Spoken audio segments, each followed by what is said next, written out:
Okay, so I went to a nursery today to look at bonsai and pre-bonsai material, and this was hands down one of the most amazing garden centers I've been at. So let's just jump straight into it and see the variety of crazy plants they had here today. Okay, so inside we had a few trees. Starting off, we have this monkey puzzle tree, which is a unique species, although, I don't know, it wasn't really anything I wanted to buy because I can't really turn it into a bonsai. Here we have some lemon trees. We have some lime here, so if you're in the market for one of those, this is a nice place to find them. Nice, short, compact plants. Really nice looking sago palms. You had some larger ones back there and kind of medium-sized up here. Really not something you're going to find at a garden center, at least, not in Illinois. So this was a nice place for sago palms. We have, I think that's a mimosa. I didn't see a tag on that. Some of the leaves have fallen, but I think it's probably just stress due to shipment. These are sensitive trees. Then I think that was an elm. So I went to take a look at the tag to see what this was, and I see, oh, Weigert's Bonsai Nursery. And I've actually been there on a visit down in Fort Myers, Florida, so it's kind of interesting to see their trees over here locally. Although they are a supplier, so, relatively large nursery, so not really a big surprise to see their products in other stores, other places. I think those are Brazilian rain trees, and here was a podocarpus that I really wanted to get, although I was kind of on the fence because I'd have to keep it indoors. So, it's a unique species related to conifers, but I don't know, I think I just had a pass on it this time. Then they had other common stuff. I think those were a type of ficus, and of course they have that dwarf elephant, a shrub. Schefflera, just common stuff used for tropical bonsai. Here we have more ficus. And then I saw sea grapes, which that was unusual. It's not Brazilian rain tree. It's just sea grape, coca-loba, but really unusual to find that in a store. They had some more podocarpus. They had some more ficus and Schefflera and, I think something else. I didn't look at all the tags here because I wasn't super interested in most of this stuff. I'm still really on the fence about that podocarpus, but I don't know. I think I'll have to just buy a really cheap one sometime later on, really small one. And they had the Juniper Procumbens. They had soil mix. No idea if this is good. I kind of just, took a picture of the label for later. But, pretty decent place for some of the indoor bonsai. But coming up here, we have stuff that's even better. Alright, so the main part of this video is the outdoor area, which was absolutely nuts. Here you can see we have a Acer palmatum, which has pink, white, and green variegated foliage. Here we have another maple tree, which has, I think they call that highly dissected foliage. Barely even looks like a maple.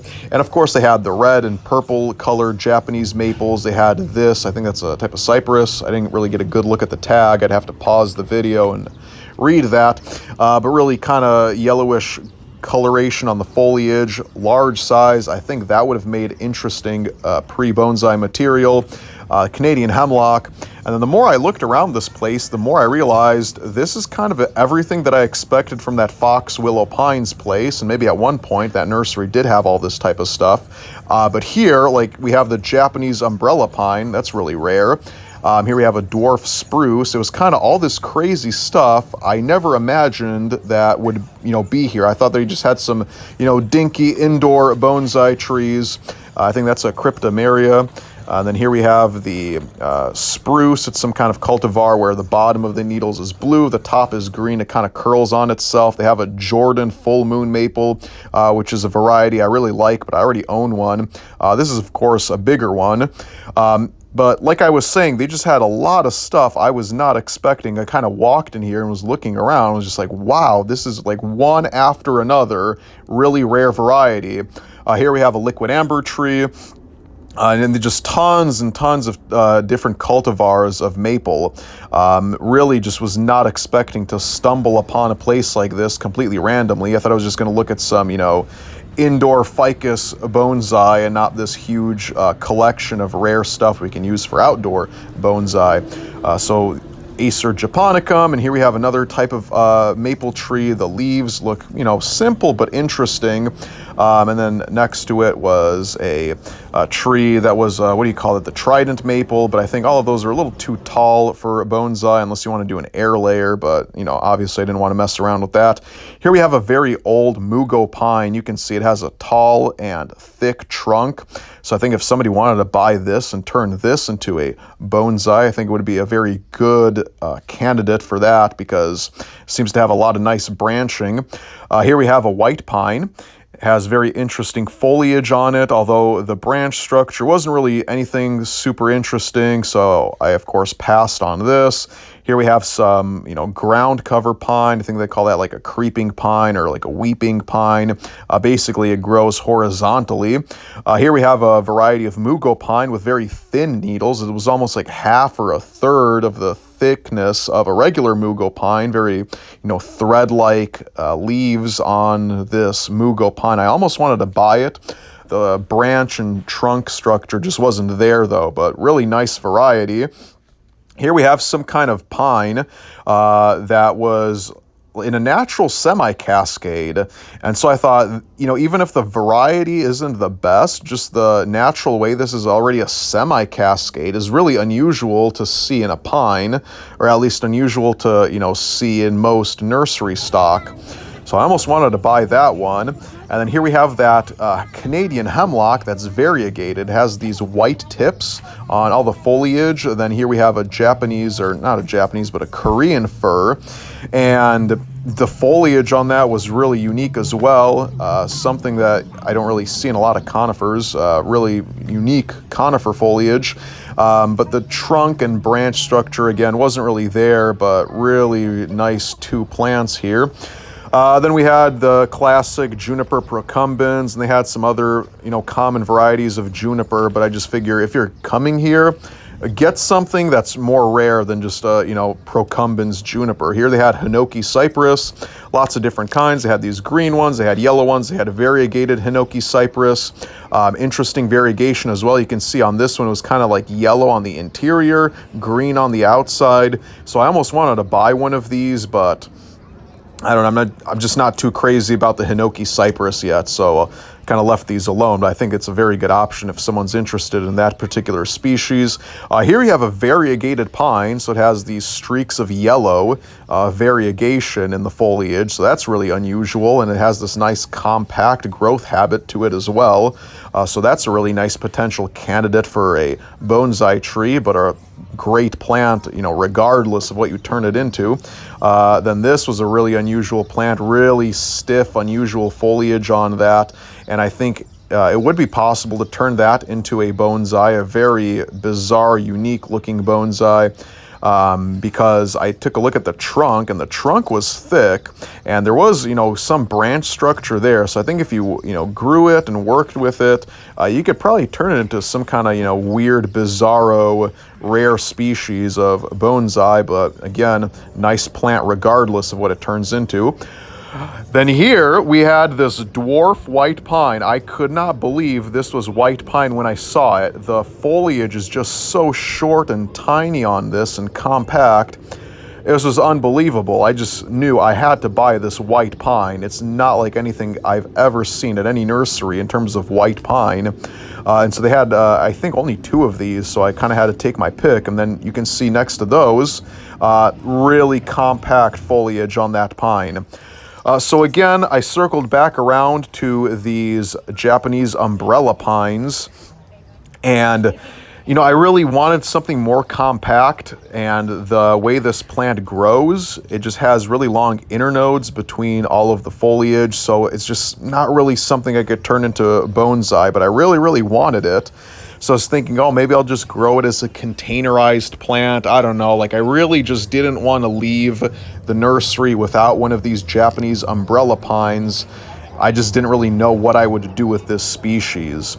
Then here there is a Gold Rush Dawn Redwood, or Metasequoia glyptostroboides. It has this nice yellow coloration on the foliage.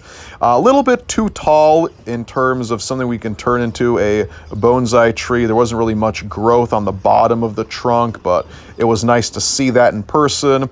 And, you know, here I circled back around and just thinking, man, I really want these Japanese umbrella pines. This is something that, I've kind of been a little obsessed with, but the growth habit just really wasn't, working for me. But then later on coming up here, it was kind of a miracle with what happened. So, I guess we'll just have to wait and see what that event was. But I was just looking and looking for about an hour just solely at these umbrella pines trying to make a decision. And so then here they brought out these spruce, they brought out some weeping larch, which is interesting, but I don't think it's really good for a bonsai, so I left the larch alone, even though that's one of my favorite species, or genre, I guess. But they started bringing in more and more of these conifers to fill out this nursery, and then what happened was I imagined, wow, what if they had a dwarf variety of that Japanese umbrella pine? All right. And 3 minutes later, that's what this worker brought out on this cart. I took a look at it. I'm like, no, you've got to be joking. I must be hallucinating. I didn't even know if this variety exists, but apparently somebody has cultivated a dwarf variety of that Japanese umbrella pine. So, I snatched this up immediately. I took this home along with that dwarf white pine. So it was a little expensive, but really, really rare stuff. And I'm just really, really happy with the material I found at this nursery today. Apparently, I'm leaving with 2 plants. Like I said, that one Japanese umbrella pine, dwarf variety, seemingly fell down from the heavens, so there was no way that I couldn't not buy it.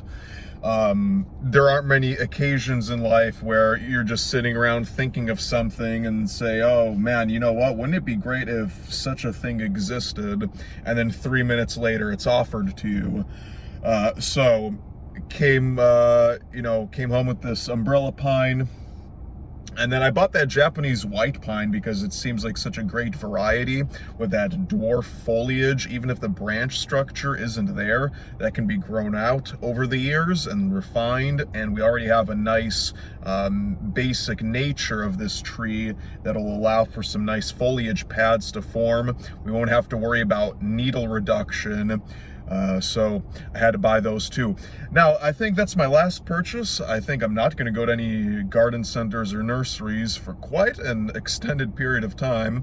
Number one, I'm spending a lot of money. Number two, I think I'll go ahead and show you what the yard looks like with just how many plants I have. And this is becoming an obsession. And I always try and find justifications like, oh, that's a super rare plant. Like Home Depot and Lowe's are not going to have that. Or, some other thing like, oh, I'll make a YouTube video on it. But I think the justifications have to end.